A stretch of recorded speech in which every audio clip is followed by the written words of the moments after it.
تیسری جو شرط ہے نماز کے لیے وہ ہے طہارت من الحدث، یعنی ناپاکی سے پاکی حاصل کر لینا، چاہے ناپاکی چھوٹی ہو چاہے ناپاکی بڑی ہو۔ ناپاکی بڑی سے مراد وہ ناپاکی جس میں ایک انسان کو غسل کرنے کی ضرورت پڑتی ہے، جس میں ایک انسان پر غسل واجب آتا ہے، غسل لازم آتا ہے، اور چھوٹی ناپاکی یعنی وہ ناپاکی جس میں ایک شخص کو اس ناپاکی سے بچنے کے لیے، اس ناپاکی سے پاک ہونے کے لیے اس کو جو ہے وضو اس کے اوپر لازم آتا ہے۔ اللہ رب العالمین نے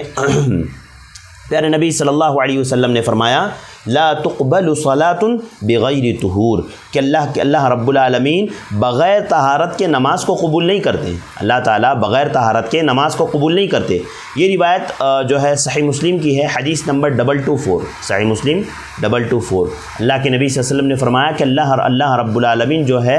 بغیر طہارت یعنی پاکی حاصل کیے کہ نماز کو اللہ تعالیٰ قبول نہیں کرتے۔ ایک شخص جو ناپاک ہے، جو گندہ ہے، ایسی صورت میں وہ نماز ادا کرے، اللہ رب العالمین ایسے شخص کی نماز کو قبول نہیں کرتے۔ اللہ تعالیٰ نے سورہ مائدہ آیت نمبر 6، سورہ مائدہ آیت نمبر 6 میں اللہ تعالیٰ نے فرمایا یا ایھا الذین آمنوا اذا قمتم الی الصلاۃ فاغسلوا وجوہکم وایدیکم الی المرافق وامسحوا برؤوسکم وارجلکم الی الکعبین وان کنتم جنبا فاطہروا۔ اللہ رب العالمین نے فرمایا اے ایمان والو، جب تم نماز کے لیے اٹھو تو اپنے منہ، اپنے ہاتھوں، اپنے کوہنیوں سمیت دھو لو، اپنے ہاتھوں اپنے کوہنیوں سمیت دھو لو، اور اپنے سروں کا مسح کرو اور اپنے پاؤں ٹخنوں سمیت دھو لو۔ اور آگے فرمایا وَإِن كُنتُمْ جُنُبًا فَطَّهَّرُوا، اگر تم حالت جنابت میں ہو لہذا تم غسل کرو۔ ایک شخص جس نے اپنی بیوی کے ساتھ ہم بستری کی ہے یا تعلقات قائم کیا ہے، اب ایسے شخص پر غسل لازم ہو گیا، غسل واجب ہو گیا ایسے شخص اور ایسی عورت پر، لہذا اگر وہ بغیر وضو، بغیر غسل کے اگر وہ نماز ادا کرتے ہیں تو ایسی صورت میں ان کی نماز قابل قبول نہیں ہے، ان کے لیے غسل لازم ہے، واجب ہے۔ لہذا یہ حدث اکبر ہے، یعنی ایسا حدث جس سے غسل لازم آتا ہو۔ اسی طرح حدث اصغر یعنی ایسی ناپاکی جس سے وضو لازم آتا ہو۔ پیارے نبی صلی اللہ علیہ وسلم نے فرمایا، صحیح بخاری کی روایت ہے، حدیث نمبر 6954، صحیح بخاری 6954، آپ نے فرمایا کہ لا يقبل اللہ صلاة احدکم اذا احدث حتی یتوضا، کہ اللہ کے نبی صلی اللہ علیہ وسلم نے فرمایا کہ اللہ تعالیٰ تم میں سے کسی کی نماز کو اس وقت تک قبول نہیں کرتا جب تک کہ وہ حدث سے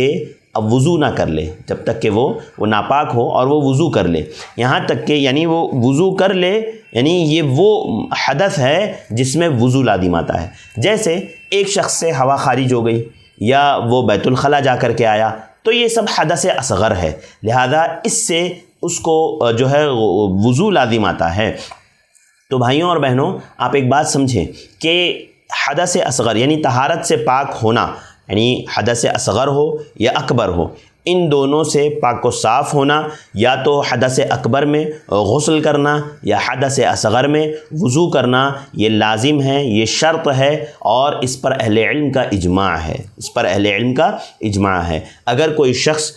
جو ہے ناپاک ہو، اگر وہ حدث اصغر کا مرتکب ہو یا حدث اکبر کا مرتکب ہو، ایسی صورت میں وہ نماز ادا کریں تو ایسی صورت میں اس کی نماز ادا